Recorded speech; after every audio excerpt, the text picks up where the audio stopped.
So let's generate our motivation.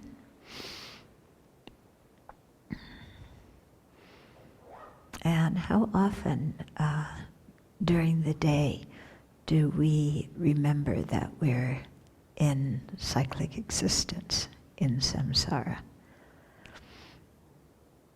Does that thought come to mind very often? Or are most of our thoughts just about what we have to do today, what we want, what we like, what we don't like, what other people think about us, what they said to us? How often do we really think, oh, I'm in a cycle of repeatedly uncontrolled rebirth that's under the influence of afflictions and karma, and where birth, aging, sickness, and death are my constant companions. Yeah. How much do we look around at the environment and the people around us and think, oh, all these people are in samsara? Do they even recognize it? Do we even recognize it?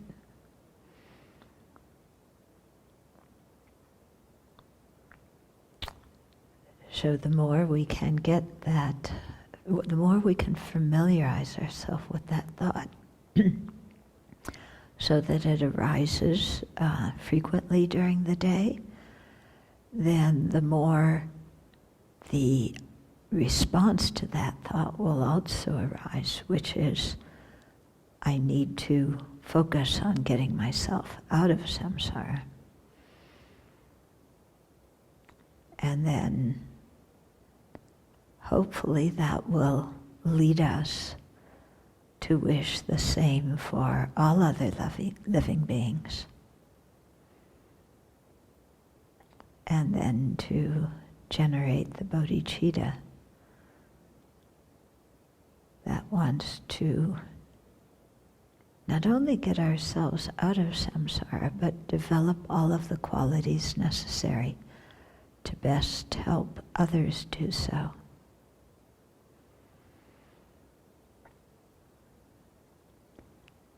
But it all starts with remembering what our situation is and having that very clear in our mind, because that changes the whole way we approach the day and the whole way we think about the people that we encounter during the day, as well as the situations we encounter.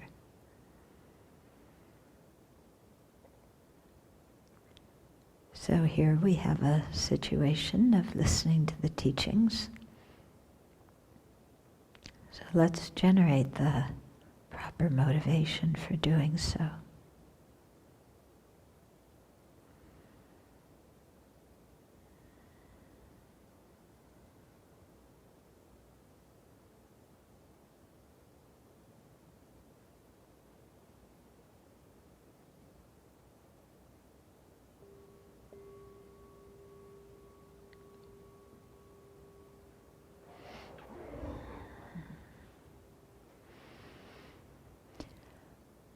So, do you find during the day, when you have the thought, oh, I'm in cyclic existence and so are the people around me, does that change how you look at the people around you? Does it change how you feel about yourself? Yeah, it should. It should, yeah. If it doesn't, then we haven't really understood what cyclic existence is in a personal way. You know, we've only thought of it intellectually. But when we really think of it in a personal way, you know, oh, this is the situation I'm in right now.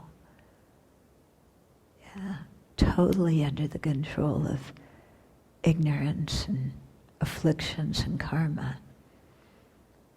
Yeah, just being a karmic bubble, of 5 aggregates that have been designated as a person that I totally misapprehend and think is a real me. Yeah. Yeah. How much do we think about that during the day? And how much do we just go on automatic? I want this, I want that, I don't like this, I don't like that. What does this person think of me? What do I think of them? How about this, how about that? Oh, I gotta feed the turkeys. Why don't the turkeys feed me? Oh, they used to feed me, but then I became a vegetarian. That's good. Yeah, but sometimes, I want to go and have some turkey, go to Thanksgiving with my family. Oh, I better not think thoughts like that. That's not so good. Well, let's think about something else. Well, how about that movie that I saw 15 years ago, last time I went to the theater? Oh, that was a long time ago. Yeah? And how much do we, really think, oh, I'm under, I'm a karmic bubble, that thinks it's a real person. That's being like a bull in a china shop with my self-centered mind, just, bumping into everything that's around me, saying, you better do it my way or else. Yeah, and how often do we really think, oh, my mind's totally out of my control. It's under the control of ignorance and karma. What's happening to me is, under the control of ignorance and karma.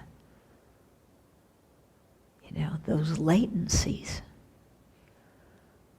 Those beep, beep, beep latencies, What are they doing to me? What are these latencies anyway?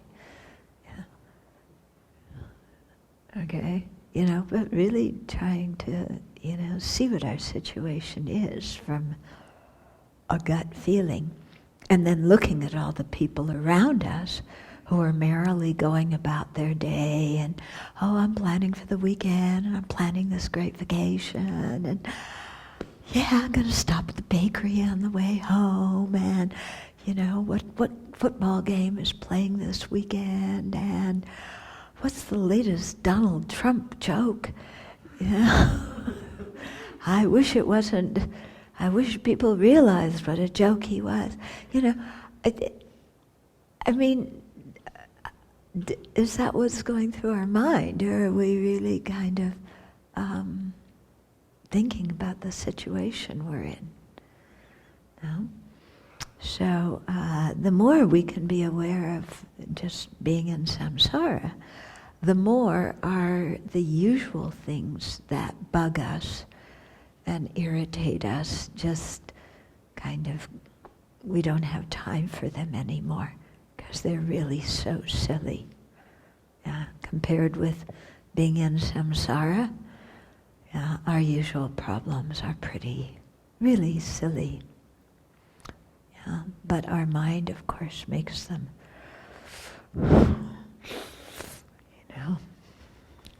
of such great value. Okay, so try during the day, Yeah. Set your alarm clock, your little, on your tablets. Yeah, or every time you hear the bell, although of course they don't ring bells around here. Do we? Oh, I never hear them. Anyway. Yeah, too much chatter going on inside to listen to what's going on outside. Yeah, but to, have that memory of I'm in samsara. Everybody else around me is samsara, We're all just a bunch of karmic bubbles. There's no real people here. Mm-hmm. So that's very helpful to even if it's just intellectual, which it is right now, it changes how we interact with the world, doesn't it? Okay, so the last couple of weeks, Nagarjuna was telling us, and of course the king, about good qualities to generate. Yeah. So the 4 ways of gathering followers, yeah, and then the 4 special qualities, which are truth, generosity, tranquility, and wisdom. Okay. And so we've finished that, right? And then we talked about those who speak in a beneficial way are very rare, and even more rare are those who listen, and even rarer than that are those who act on good advice. Yeah, how true, isn't it? And we talked about how if something's unpleasant, even if it's good in the long run, we should do it. Yeah, because if we don't do something simply because it's unpleasant, then that would be like, I don't know, you have some medical problem and you don't want to have the treatment because the treatment's unpleasant, so you'd rather die. Rather silly, isn't it? And then the last bit was about continually reflecting on impermanence, the impermanence of life, health, and political power. Yeah, and in that way turning the mind to the Dharma. Okay, so now we start a new section. So this section here, he in the previous section he talked about good qualities to develop, things to do. Here he's talking about things to abandon.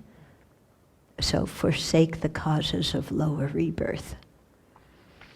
Okay, so he explained previously in both chapter 1 and earlier in chapter 2 the causes of an upper rebirth, so we will know what to practice and also what to avoid. Okay, and now he's going to go into a little bit more detail about causes of lower rebirth. Okay, so he's going to talk about the disadvantages of intoxicants, gambling, sexual lust, and hunting. And he's picking out those 4 as things that many people do that really make a mess in their lives now and propel them to create a lot of negative karma, which then becomes the cause of lower rebirths. So I'll warn you that he's going to go in, I don't know if you've read ahead or not. You have, okay. So, yeah, so it's interesting how it follows on Friday nights, last Friday night's teachings. This wasn't planned at all, it happened. But it's, making a point. Okay, so 144. Seeing that you will definitely die, and that when dead you suffer from your negativity, do not engage in any negativity, even for the sake of temporary pleasure. How true, isn't it? Yeah. After we die, we're going to experience the results of what we do, and so it's better not to engage in any negativity now.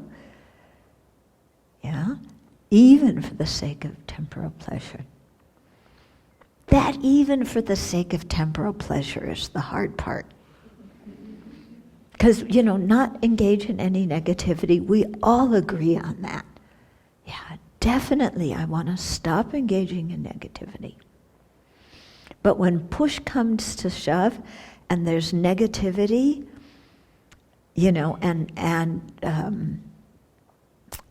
there's negativity together with immediate pleasure, versus no negativity, but that lack of immediate pleasure, which one do we usually go for? The immediate pleasure. So, they've done studies among children, and the children who can hold out for future pleasure actually wind up doing better in their lives than the children who are constantly controlled by, there's pleasure right now, I've got to have it. Yeah.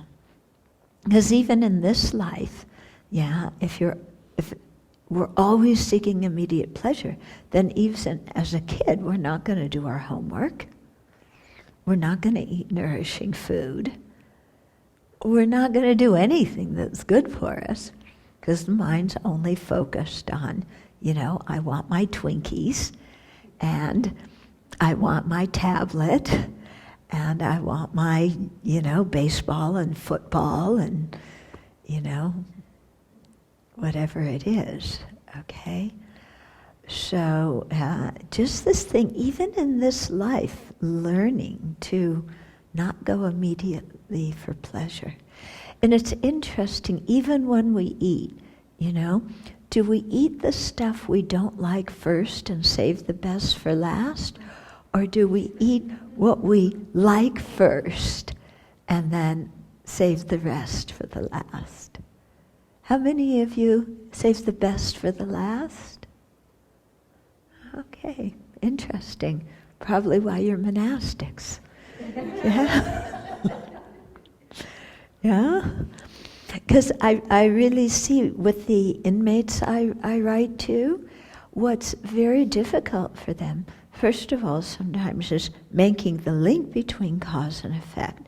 But second of all, when they receive some harm, it's very difficult to refrain from immediately, taking action on it. They immediately have to, somebody said something you don't like, you immediately have to stop them from doing that.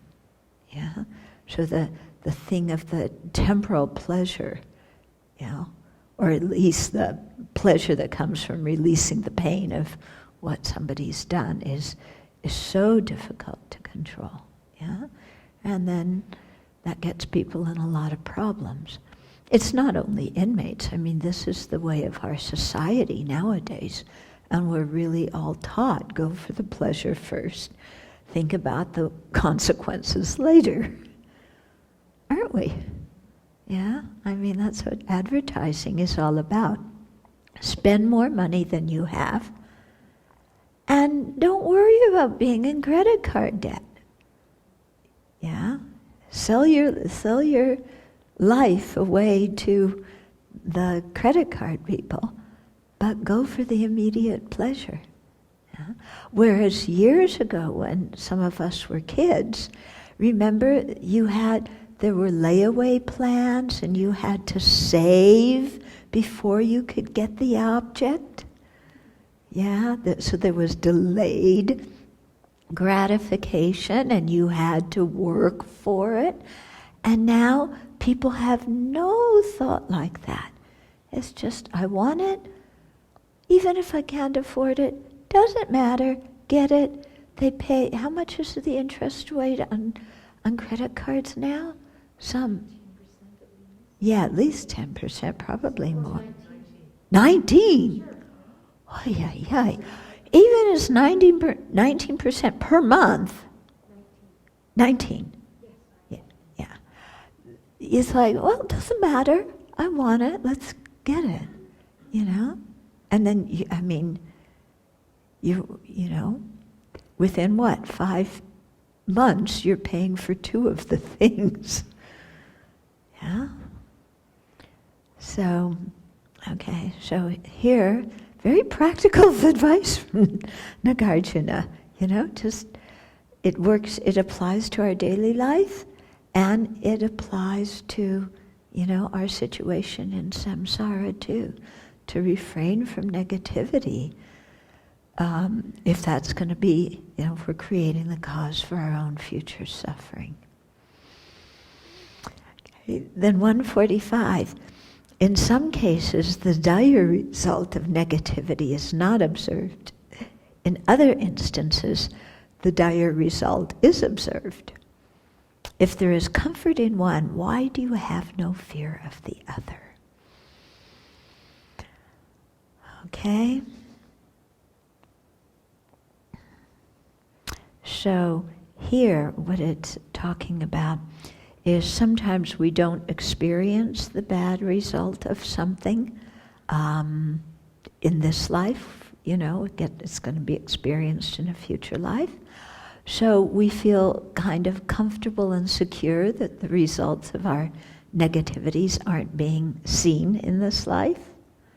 But if that's the case, shouldn't we be afraid of them being experienced in others in future lives, especially when we see people who have done similar things to what we've done experience the results of those same actions right now?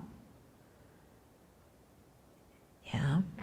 So if we've created a lot of negativity, yet we're very healthy, why don't we become a lot, concerned when we see our friends have very severe health problems, knowing that we've created the cause for those kinds of things too?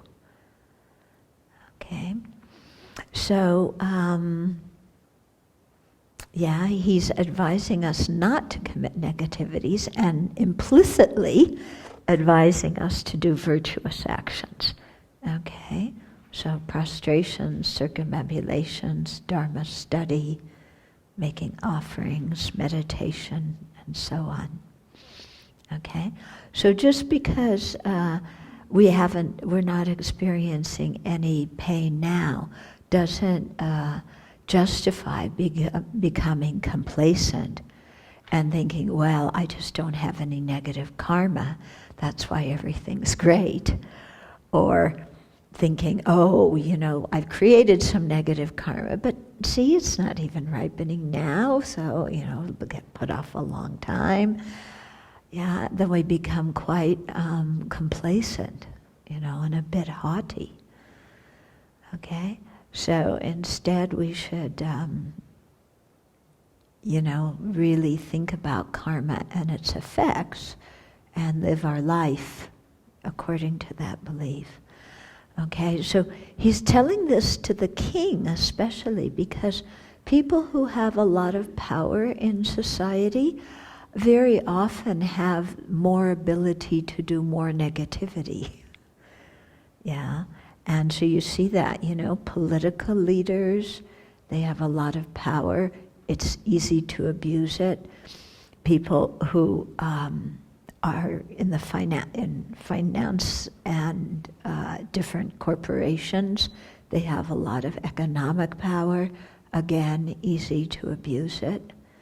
So he's kind of warning the king. And everybody, like that. And us as well, even though we don't have as much power as those people do, we sure have enough power to create a lot of negativity, don't we? Yeah. So out of compassion, warning us. So, when these sages warn us and talk to us about karma, we shouldn't see it as, they're badgering me. They're saying, don't do this and don't do that. Not just don't do. You can't do this and you can't do that because I said so. Yeah.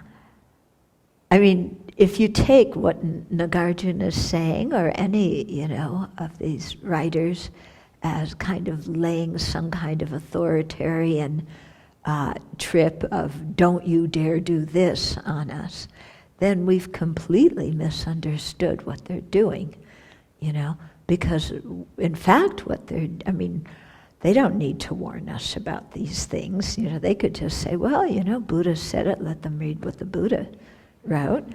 Yeah.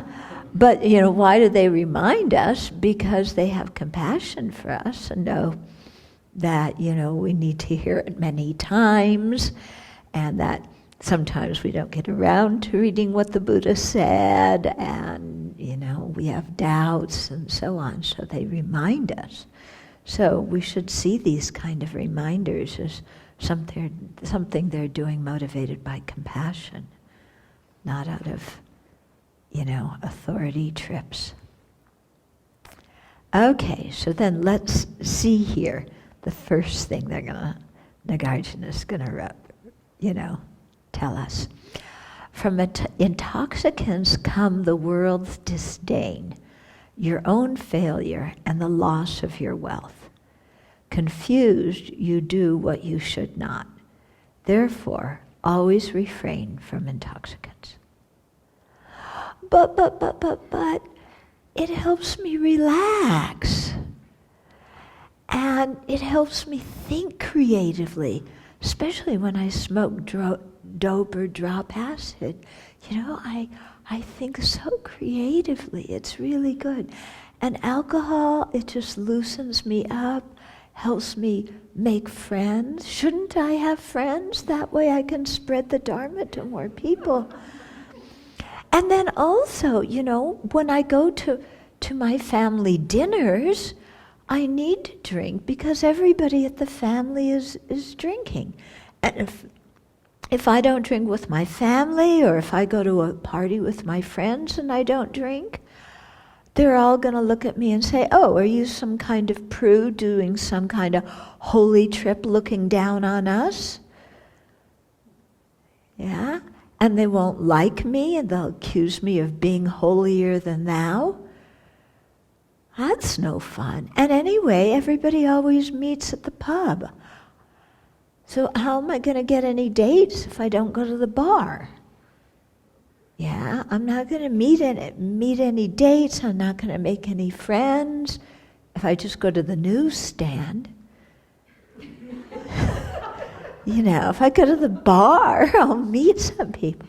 Of course, I can always go on these dating sites, and sign up for that. But, you don't really know if the person really is who they say they are. Yeah?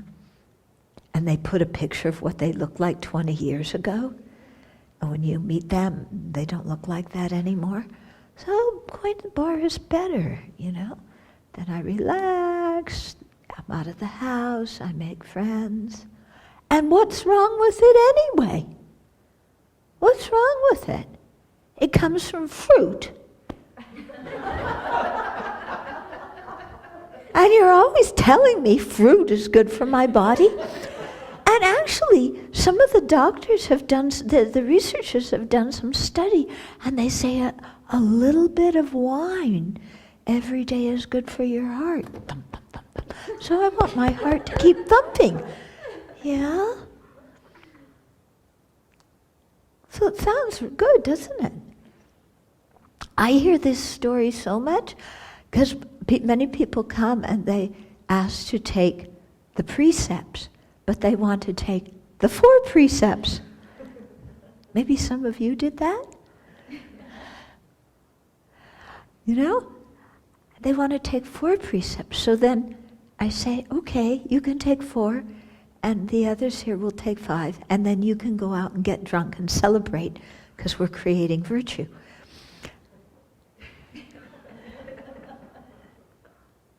They kind of giggle about that. But,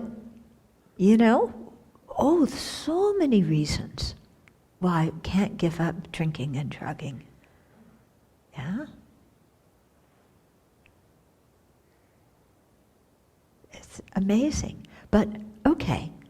But what is Nagarjuna saying about drinking and drugging? From intoxicants come the world's disdain. Why does the world have disdain? Because you're what? Because you're such a jerk when you're drunk. Exactly. I mean, the people, first of all, we act like jerks when we're intoxicated. Yeah. And it's also amazing. With the guys that we write to who are in prison, I would say 99.9 of them were intoxicated when they committed their crime. Yeah? So that kind of gets you the world's disdain. Of course, with some people, it gets you their they think you're great. You drink and drug together with them, and, and you deal a little bit, and they think you're great. You're a real good friend. But, after a while, it's like you go down. You're like Alice going down the hole, except, you meet these monsters there instead of Winnie the Pooh. Of course, Winnie the Pooh, wasn't that? Well, they all kind of merged. They all kind of merged together, don't they? Yeah. Yeah, especially when you're especially when you're high, Winnie the Pooh.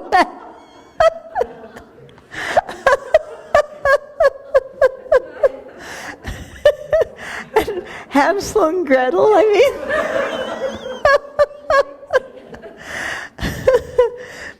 Okay, so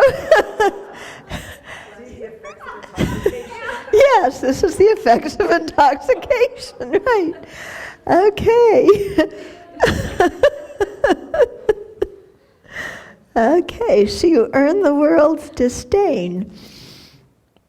Okay, and okay, then your own failure. So, you drink and drug, then you can't make it to work the next morning. Yeah, you drag your family into the whole thing and make them call in sick for you or make them lie for you to cover up the fact that you're so out of it you can't go to work. Or if you're doing pills, abusing prescription pills, you draw your family into it and get people to go and, complain about illnesses and pain they don't have in order to get prescriptions. Okay, so it really leads you into quite a mess. I talked to one woman once, and she was telling me, because she was really hooked on prescription pills, and she started telling me everything she had to do to get the prescriptions, and going to different doctors and going to different ER rooms, and she had to be very careful where she went, because if she went to one place too often, they would catch on. And then eventually, she had to, either she did or she almost got dragged into prostituting, just to get the money to get her pills. Yeah, it was quite a scene, and her whole family, didn't want to speak to her anymore. I mean, they had to say, go away, because they couldn't take what was going on in her behavior. Yeah, and especially then if you're having something that's quite costly, you start stealing. So first of all, you start, you start borrowing money from your housemates or your parents or your relatives, and then you stop borrowing it and you just take it because you think it should be yours anyway. And then you start pawning the family's things and, maybe start dealing yourself just to get the money. So it's, it turns out a big mess. Yeah, also about smoking. So smoking is considered an intoxicant. Yeah, and so here you chase away your friends. I mean, really, for me, if I'm around people, some people, how they have the smell of cigarettes, the smell of tobacco, I really can't stand being around it. And I remember one time somebody had asked for a private appointment, and he came, And it was like he just reeked of tobacco, and it was really hard for me to stay in the room and talk to him because he smelled so bad, you know. So there's that. Plus, I mean, it's habit. It's addictive, isn't it? Yeah. And you spend so much money on cigarettes.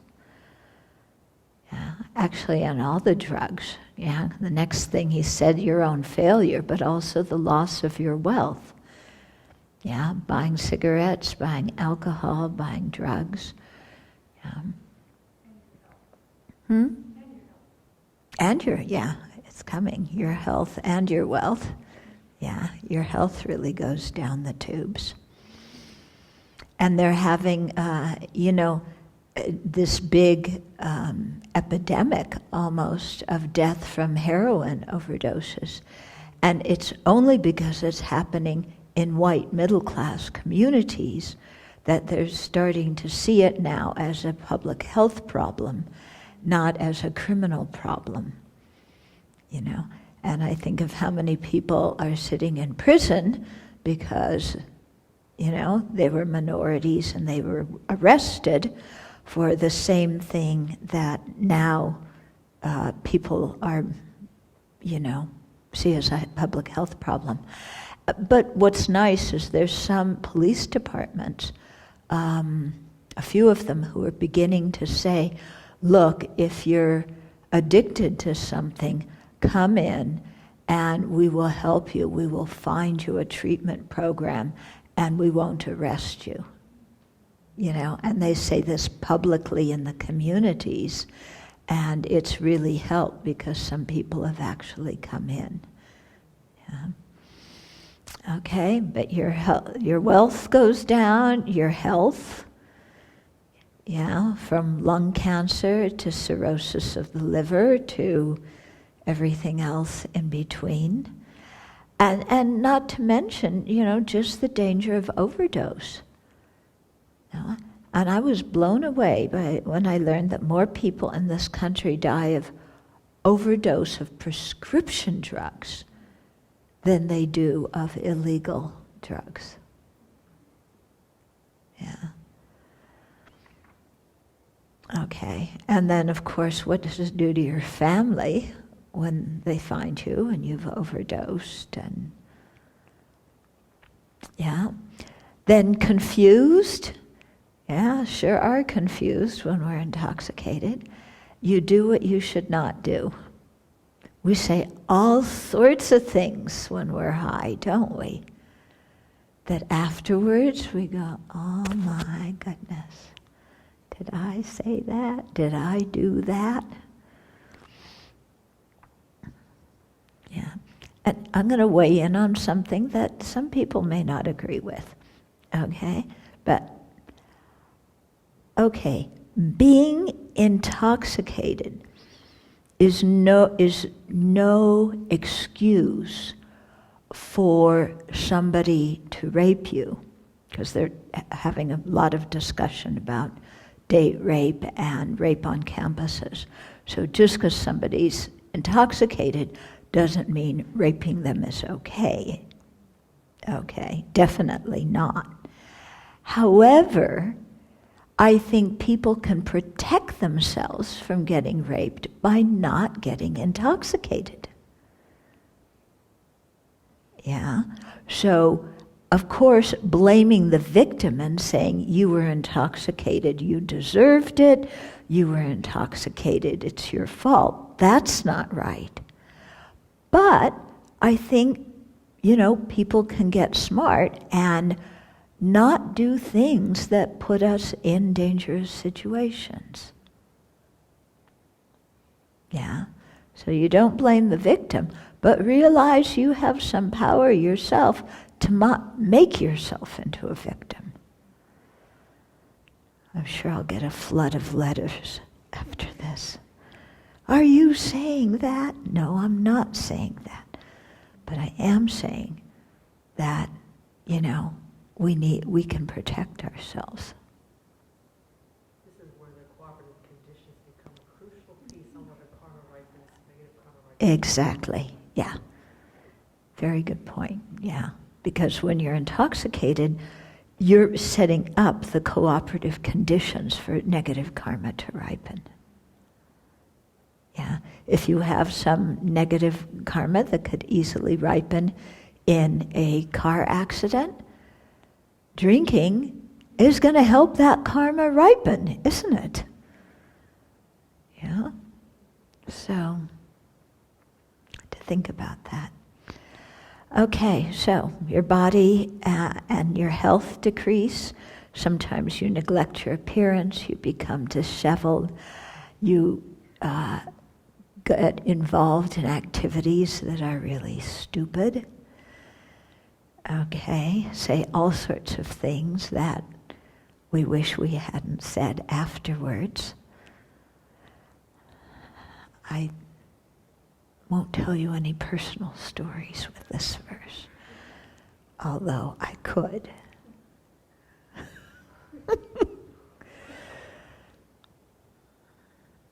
Well, okay, let's go on to the next verse. Also, Venerable, now the research is just out there like crazy that the link between alcohol consumption and cancer is just indisputable. Yeah. The drink, the higher risk. Yeah. So alcohol presents higher risk for cancer. And also, women drinking when they're pregnant is horrible for fetal alcohol syndrome. It's horrible. It just really, it destroys the kid's life even before they're born. Yeah. So. I've known a couple people that killed themselves while they're highly intoxicated. Yeah. So, you know, people who committed suicide when they were very intoxicated. Yep. And others who died in car wrecks. Yeah. And others, yeah. I will tell you one story. Yeah. I spoke with one woman and she was telling me, because her husband liked to drink. And so in their house he had all these liquor bottles. You know how some people like to collect liquor bottles? So he had all these liquor bottles, you know, kind of on the shelves going around, kind of like, you know, a decoration in the house. And so because the father liked to drink, the son learned to drink. And this woman told me that one day her son was driving. He hit somebody, killed 4 people in the car crash, and put himself into a coma because he was so severely injured. And then the parents were faced with the decision of what to do with a child who is hooked up to a ventilator and hooked up to all these other, you know, life-prolonging things.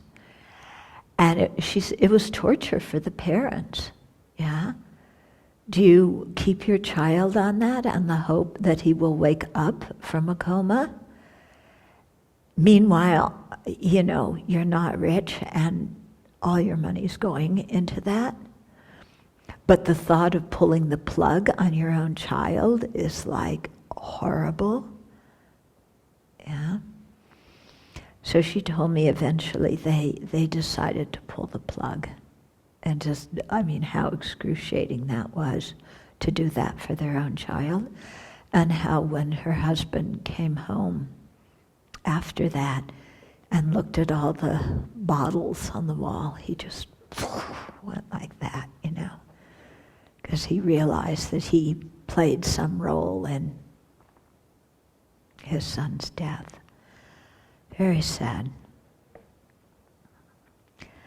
So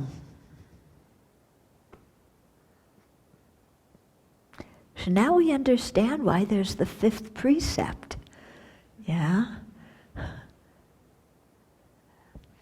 Okay, then the verse 147 is gambling. So gambling causes attachment, unpleasantness, and anger, deception, trickery, and an occasion for wildness. Lying, pointless chatter, and harsh speech. Therefore, always refrain from gambling. Okay, so here he mentions 9 disadvantages of gambling. Okay, so attachment, you become greedy for others' wealth. Okay, unpleasantness, you worry about whether you're going to win or lose. And that makes your mind quite uneasy and unpleasant.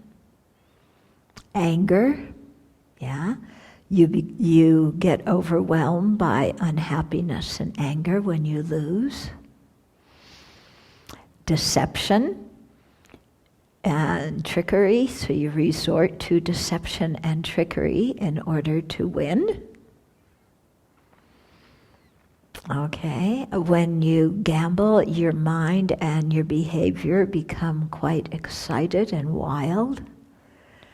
Yeah, your speech gets uncontrolled, so there's lots of pointless chatter, there's lots of harsh speech. Yeah, and you lose your money. He didn't mention that here, did he? You lose your money, because no way are you going to win. Otherwise, they wouldn't have casinos. Yeah, because if you were going to win, the casinos couldn't stay in business. So for sure you're going to lose. Yeah, but we're like those mice that keep pecking on something, this time I'm going to win. I'll put my quarters in this machine long enough, and then eventually, I'll win something. So it really, it makes a big mess. I had a friend in Singapore, her brother gambled, really had a horrible effect on the family. Yeah, because it gets everybody else in the family involved in it, and the deception, often deceiving other members of the family in order to get the money to go gambling, lying to family members and friends. Yeah, big problem.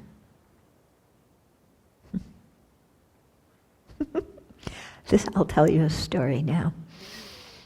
So, when I was a little kid, my dad would do certain things with the boys sometimes. So they had this poker thing.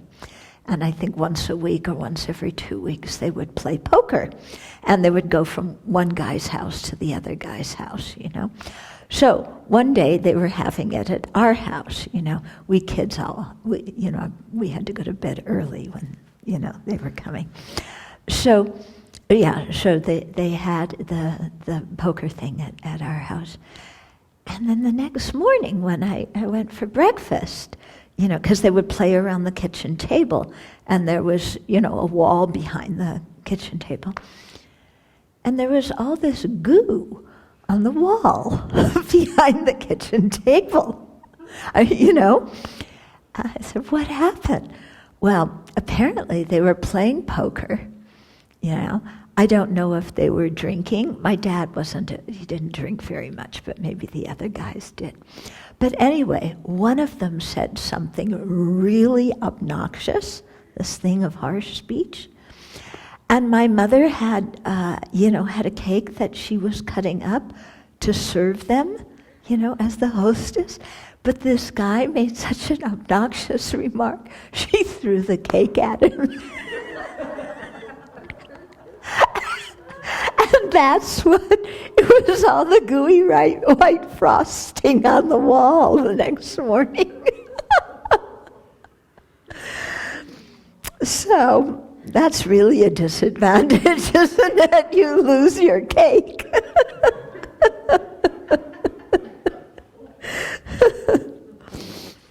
Okay. Then, the next verse, 148, now we're getting into a whole section about lust, okay, and the disadvantages of lust and what goes on. So 148, most attachment to women comes from the belief that women's bodies are pure, but in actuality there is no purity in a woman's body at all. Okay, so Khensa Rinpoche, by the time he's teaching this, he's been teaching in the West some time. So he knows that he better make some qualifications about this verse. Yeah. So he said we should understand, when it says women, we should say women, we should understand women, for example. Because first of all, Nagarjuna is talking to a king who presumably is heterosexual, and assuming that later on monks who are celibate and heterosexual, although that's not necessarily true, the heterosexual part, they better be celibate, but that they will be, reading this.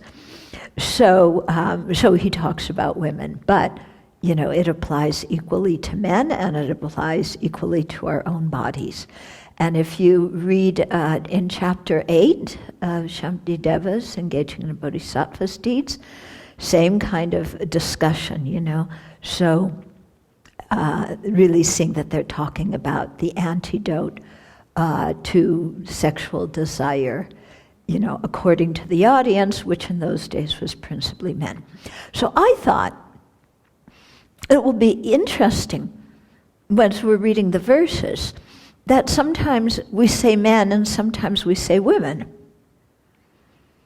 Because there's probably a bunch of different people who are listening to the teaching. There's men and women, and there's gays and straights. So I can't just say one thing, because it won't fit everybody. So, we'll try it out, kind of seeing how changing the genders. And then the guys can have a little bit of reflection how it feels. Okay, yeah. And he also goes on here to explain how women are very important in Tantra, and there's a Tantric precept to not disparage women, and that, the Vinaya sets up, a bhikshuni order as well as a bhikshu order. Those are both available, And then he talks also about the kindness of the mother, that's talked about in the Dharma. Okay, so, in order to show that this verse is not speaking specifically about women or, dissing women in general.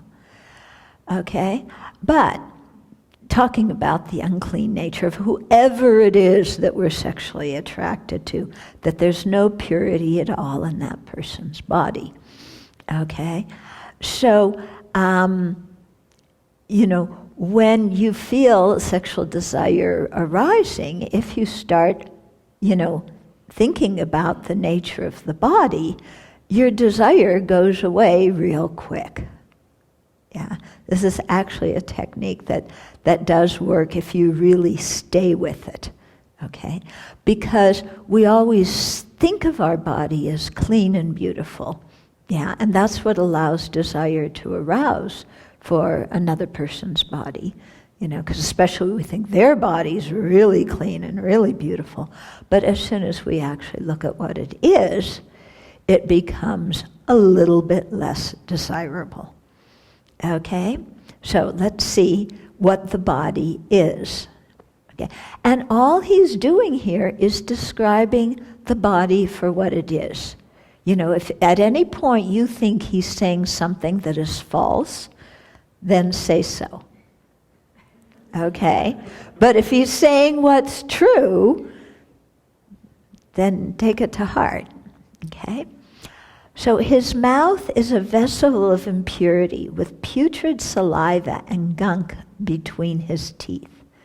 His nose is a pot of snot, phlegm, and mucus, and his eyes contain eye slime and tears. True or false? True. Okay. It's really true, isn't it? Yeah. The mouth is a vessel of impurity with putrid saliva and gunk between his teeth. It's true. Yeah. And the nose, of course, all this junk comes out of it. And then even your eyes, which are like diamonds, excrete all this kind of slime. Yeah. And your teeth, which are like pearls, have gunk between them. And your ears, which are like, what are ears like? I don't know. Seashells. Your ears, which are like seashells, have earwax coming out of them. Okay. So nothing terribly beautiful about any of that, is it? And this is just basically the meditation, one of the meditations we do when we do mindfulness of the body. We have the establishments of the 4 establishments of mindfulness on the body, feelings, mind, and phenomena. So on the body, we look at what the body is. So one of the meditations we do, and we had fun with this. Remember some years ago? Fun. We memorized all the 32, head, hair, body hair, nail, teeth, skin, muscle, tendons, bones, marrow, kidney, okay, heart, liver, connected tissue, spleen, lungs. Okay, that was the fourth. Yeah, then the bowels and gorge. Yeah, feces, brain. Yeah, bile, phlegm, urine, pus, blood, sweat, fat. Urine's got to be in there somewhere. Oh yeah, the joy on the outlines and your feet step. Fat, tears, grease, yeah. Spit. Oil the joints, urine. You oil in the joints in urine. Okay, good going. Yeah, you should sing your song. What? Good, yeah. Yeah.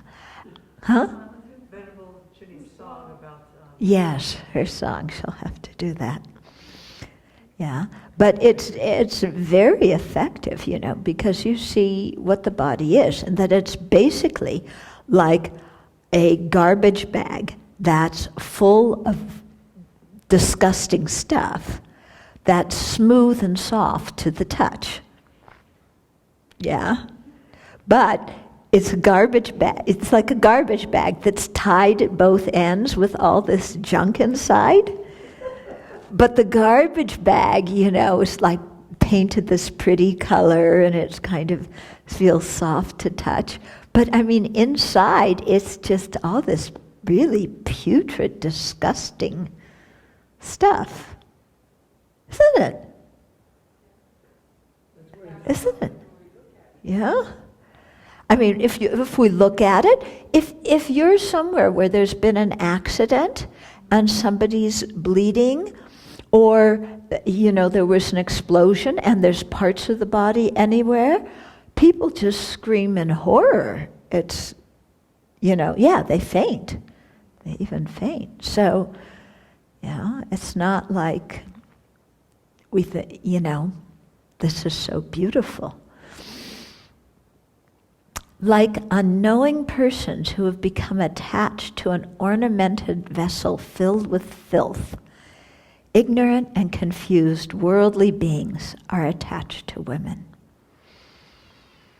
Okay? So if you're attached, if you have sexual desire for somebody, you're not going to be free of attachment. And your sexual desire, it's the strongest desire we have, and it's like a donkey with a ring in its nose, and it leads you all around to do all sorts of things. And the games we play and the trips we play, yeah, for an ornamented vessel filled with filth. Okay, so we are ignorant and confused worldly beings. So just thinking about what the body is should actually evoke non-attachment in us. Yeah, if we had any wits about us, seeing a body would evoke blah, yeah. But we're so confused that seeing a body invokes I want.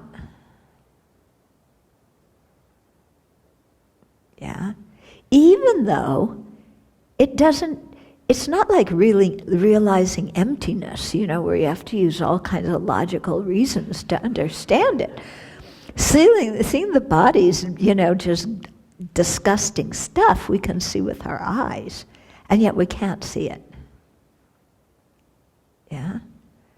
So you have all these people, like when they do, what is it, like the Oscars and the Emmys and all these kind of award things, It always cracks me up. The women try and wear as little as possible, and the men are wearing as much as possible with these things that choke them up here, and long sleeve shirts and layers on. And the women, it's like have hardly anything on. I don't know how they set the thermostat so people are comfortable at these kind of events. And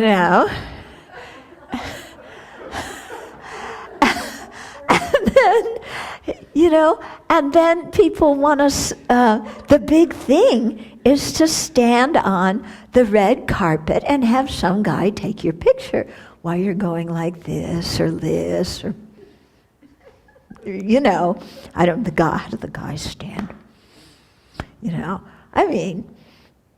Yeah. And then you're famous and everybody looks at your body and what you're wearing or what you're not wearing, and then you think, I must be a good person. Yeah? Does having everybody look at your body make you a good person? If that's the basis of your self-esteem, you're not going to have any as time goes on, because all of us are getting older and uglier. It's a fact.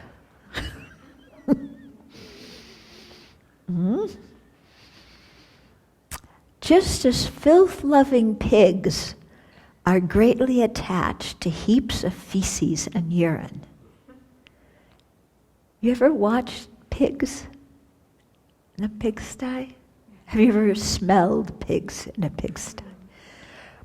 So too are desirous people greatly attached to heaps of feces and urine, like filth-loving pigs. Yeah. So if you see a boy pig and a girl pig, and they have desire for each other, they're doing their little thing, what pigs do. Yeah? Do you feel any desire?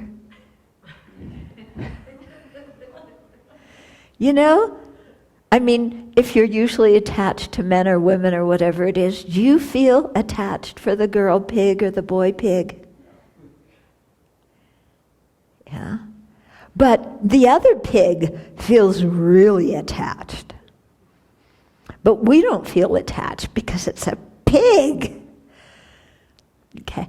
But what's the difference between the pig's body and the body of the human being that we're sexually attracted to? Yeah? Pig's body you can make into bacon and pork and, You can't do that with a human body. But it's the same thing. The mind that's attracted is the same thing, like one pig being sexually attracted to another pig. The mind is the same. And basically consider what the body is like. It's like being attracted to pigs. Now you're not laughing. Okay, 154. Foolish persons imagine that this city of bugs that is the body with cavities that are sources of filth is something conducive to pleasure.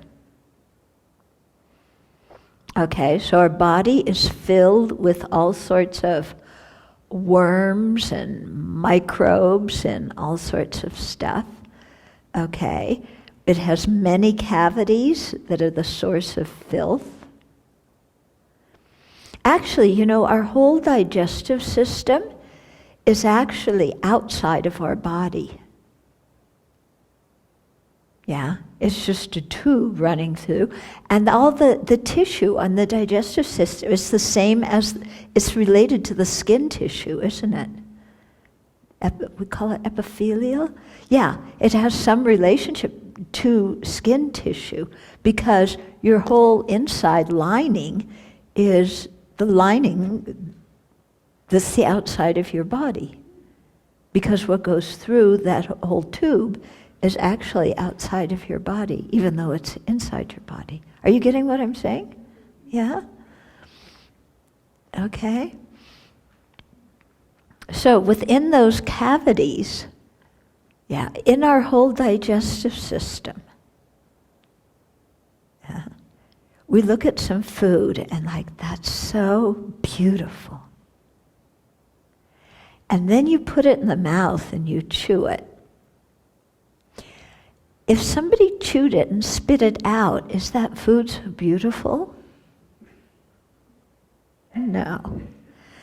After they swallow it, and it makes it into the stomach, then what does it look like? Well, we've seen what that looks like when we throw up. Yeah. Then it goes from your stomach into your little intestine, and then into your big intestine, and then it comes out. Yeah, that doesn't look so great either. Yeah. So all of our, our cavities, that, our eyes, our ears, our nose, our mouth, yeah, where we pee, where we poo, if you're a woman, your vagina, everywhere, stuff comes out that we find unappealing. True or not true?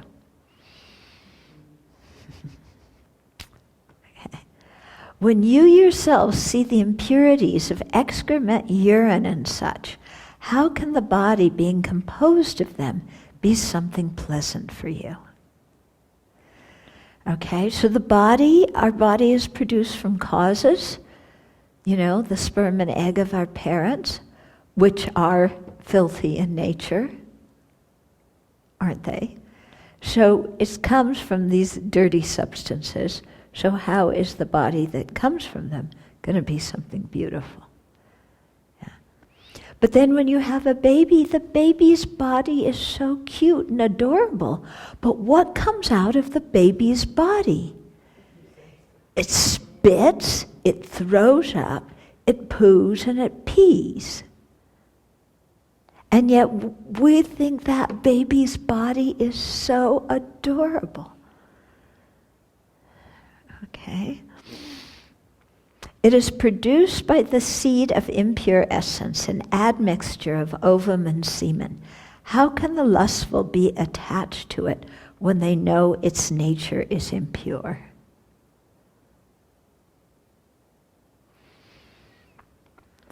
That's what it is.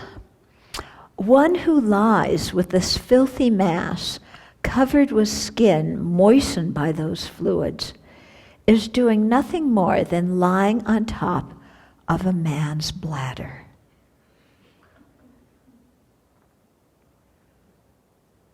True.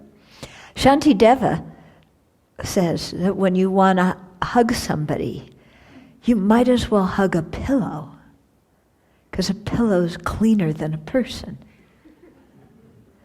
Yeah. He says, what do you want to hug this, bag of junk for? Yeah. It's cleaner to hug a pillow. And then especially, people sweat. Yeah. So this person you're really attracted to, then they sweat. Yeah. All sorts of stuff.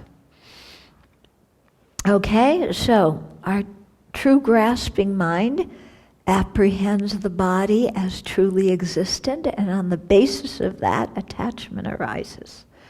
And we have the mental factor of inappropriate attention that thinks that something that's foul by nature is beautiful. That gives rise to attachment.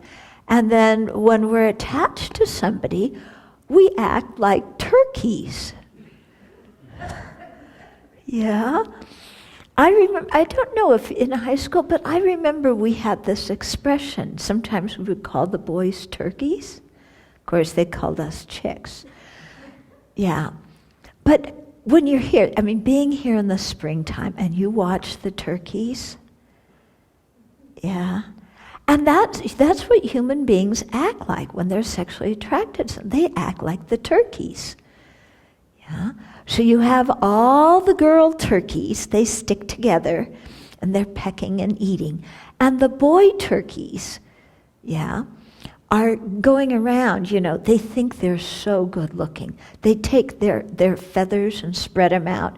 They're nothing compared to peacocks. A turkey and a peacock, you can't compare. But the boy turkeys think that they are magnificent. And they spread their feathers and they strut around. And they make these noises. Yeah. And then they fight with each other. Their faces turn blue. Oh yeah, their faces turn... They go over the top of their head, comes down over their face. Yeah, this thing comes down, and does their face turns blue, but they get some big thing here and something here. They look, and the girl turkeys just are like, who are you, Buster? And and they just totally ignore, And the boy turkeys are just going around like, they're really hot stuff. Yeah. So human beings, sometimes, here the girl human beings, they put on their, their stuff too, they paint other faces and, do things and what you wear, and the guys put on their stuff and do their stuff, and, and, and so it's this huge dance. It's this huge kind of game that people play. Yeah. And you can tell when people are playing it. Yeah, can't you? Yeah. You go somewhere and you watch how people talk to each other, and you can see, oh, this one's attracted to that one, that one's attracted to this, because you can see the little games, that what you do to flirt, what you do to attract somebody else to you, You become so animated and so smiley and so gracious and so. It's a good example of how we think we're thinking our thoughts, and our thoughts are actually thinking us. Mm. When you're in that behavior, you think it's personal. You think, oh, I myself is attracting this other person, and it's just this set of behaviors that is almost impersonal. It's Yeah. stereotyping. Yeah. 158. Whether it be beautiful or ugly, whether it be young or old, the body of a woman is filthy. So to what special quality could you be attached? Okay? So if you look at each organ of the body, what is it? Oh, your spleen. You have such a wonderful brain. I love your brain. Those gray folds. Yeah? And the bones surrounding it, your lustrous skull with the gray folds inside. Yeah? And the scalp.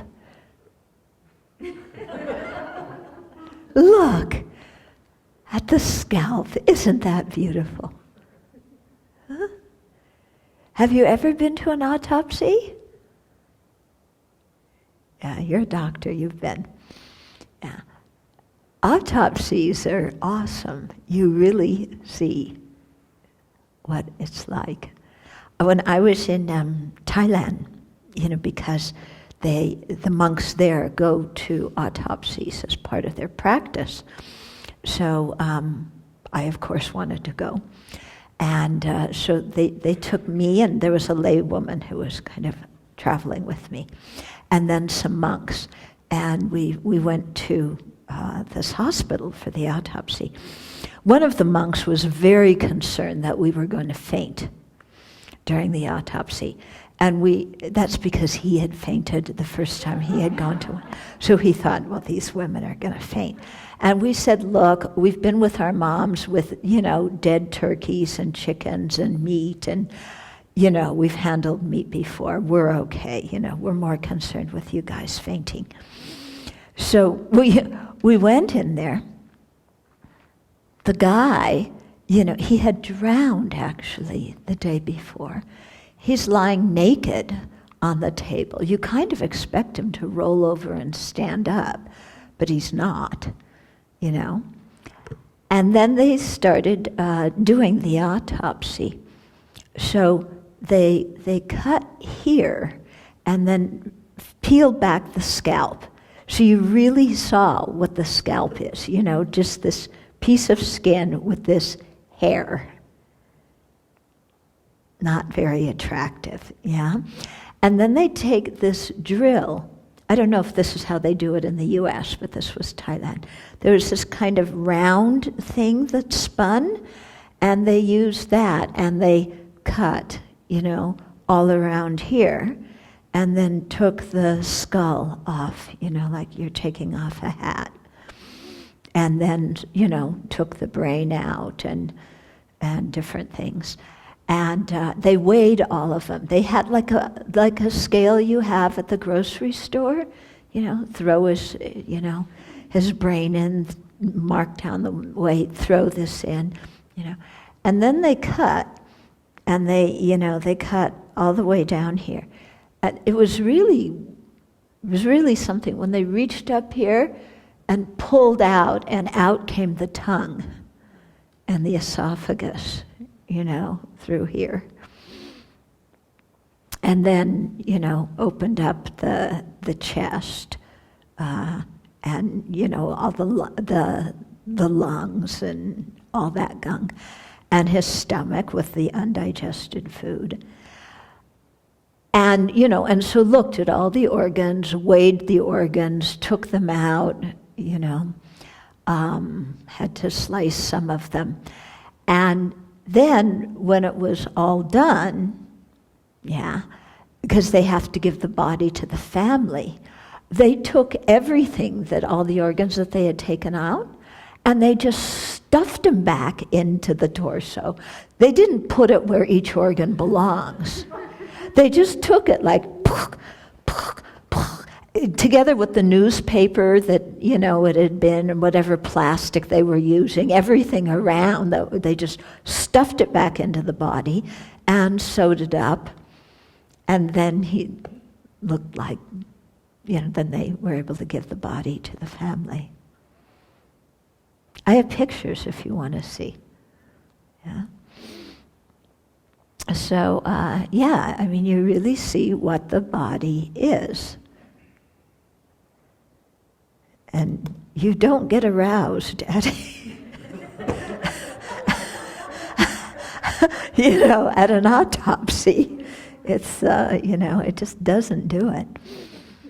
Okay, so whether it's young, the body's young or old, whatever it is, what's there to be attached to? Okay, maybe, should we stop here? Yeah, there's still several more verses to go. Any questions or comments? We're right in the middle of it, in more ways than one. Where intoxicants come in. Where what? Intoxicants come in.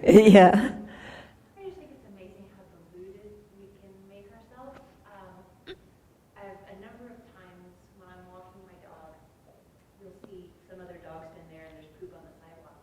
And it's like, should I carry a little bag, should we pick that up? And I think, oh no, somebody else's dog's poop is gross. But I have no problem picking up mine, right? So it's like my dog's poop is special. I mean, it's true. But Yeah. I've thought this. Yeah. I'm walking and realizing how insane it is. I mean, Yeah. differentiate like that.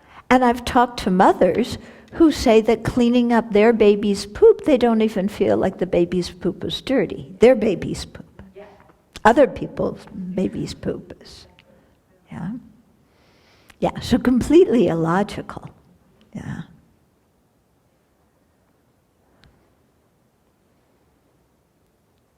Any other questions or comments? Does it make you wonder how your mind ever got so crazy? It makes me sad though that just what I was saying before about how, especially when we get into adolescence and we think we're like the first one to ever fall in love that much with another person, and it's just the same old, it's like nobody says, this is just your animal instinct. Watch a couple of National Geographic. See them. Yeah. But we think, oh, my love is so intense, and I'm the first one to ever really feel this much love for another person. Yeah.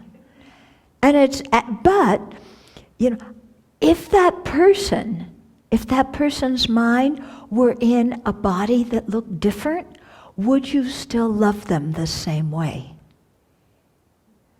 Okay?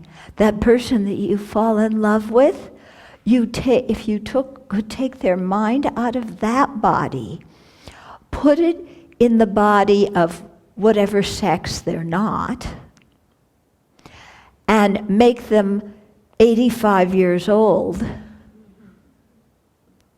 are you still going to love that person in the same way? They're 85 years old and are of the opposite sex. Are you going to have the same feeling? No. No way. So then it's really crazy that you love the person, then you really see how you love them because they're in that body that you're lusting after.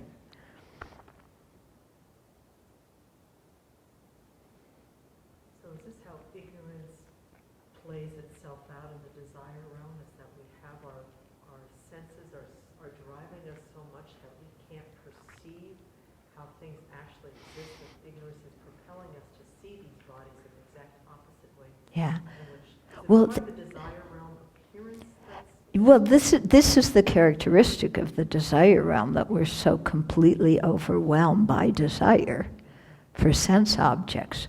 So, there's ignorance involved. There's a lot of these 4 wrong conceptions, which some people call for distortions, 4 types of inappropriate attention. These things really run the show, so we don't see things accurately at all. Because to see it laid out like this so clearly, Mm-hmm. and then to just go down the street and follow somebody, Mm-hmm. the tracking is totally Yeah. different from reality. Yeah. Yeah. How much you understand it intellectually, you don't get it. Yeah. We don't get it. Yeah, we don't get it. And this is a very good point about, especially the difference between intellectually understanding it and really understanding it. Because you can hear this teaching, say it's all Yes, perfectly true. And then the next good-looking person you see, you're like this. The mind's completely forgotten. Totally. Even if it's 5 minutes later. Yeah. So. But let's be honest, when you look at somebody, you don't look at the stuff inside, No. Look at the body exterior, the eyes, the smile. Yeah. But even those things, it starts out hair, head, body, head, nail, teeth, skin. Hair, head, you take the scalp and hang it up. Yeah, I agree with that, but we don't think of that. Yeah, we don't at all. We push it. Yeah. We don't want to think about it. Somebody brings it up. I remember I taught this one time when I lived in Singapore to some young people, and one of them looked at me and said, I tried this and it works, but what about my girlfriend? She doesn't want me to do this meditation. Yeah, and we actually don't want to. Yeah, we don't want to look at the body for what it actually is. Yeah. I mean, even our kitties that we love to hug and pet, yeah, their bodies too. I mean, they have bad breath, they poop, they pee, they throw up fur, and we love to cuddle them. Yeah. So samsara is somewhat of an insane asylum. Isn't it? It's like we're outright crazy. Yeah. So, listening to this all about sexual desire and putting it in this context, how would you respond to, people having children? That's their business. If people want to have kids, they can have kids. Yeah. I mean, I'm teaching the Dharma. I'm not going to give personal advice to somebody. Well, no, I'm just in that realm of creating children, Uh-huh. knowing that you have this body that is in this description, and yet it's kind of the basis for sexual desire, which is the basis for people getting together, which is the basis for having children. Not Yeah. whether or not to have children, but that's kind of how it all Yeah. works for lay people. And so I'm just kind of wondering if you have any thoughts on lay people thinking about that. Well, I think that very much of what people's lives revolve around, sexual desire is at the base of it. Yeah? Because like I said, that's the most intense desire we have. Yeah. So to get a sexual partner, then you have to have money. You have to have a certain social status. So you need to go to work. You need to get an education. You need to do this and that. You need to buy certain things, look a certain way. There's a whole lot of things that go into this whole game that happens that eventually leads to having kids. But I have asked that question before. If we all stop to procreate, how are we going to have an awakening? Yeah. People always ask that question. If nobody has babies, then how will all those people become Buddhists? Let's worry about that problem when we have it. Yes. Yeah. That is. I don't want to speculate on how to solve that problem. I think, first of all, I don't think that's ever going to happen. And second of all, there's much more pressing problems we have right now than imagining a problem that's not going to happen. Yeah. It's also interesting how, getting older and being an older woman now, and I look back on my interactions with men, when I was attractive versus what I am now, and it's amazing how pervaded even supposedly non-sexual relationships are. Oh, completely. It's just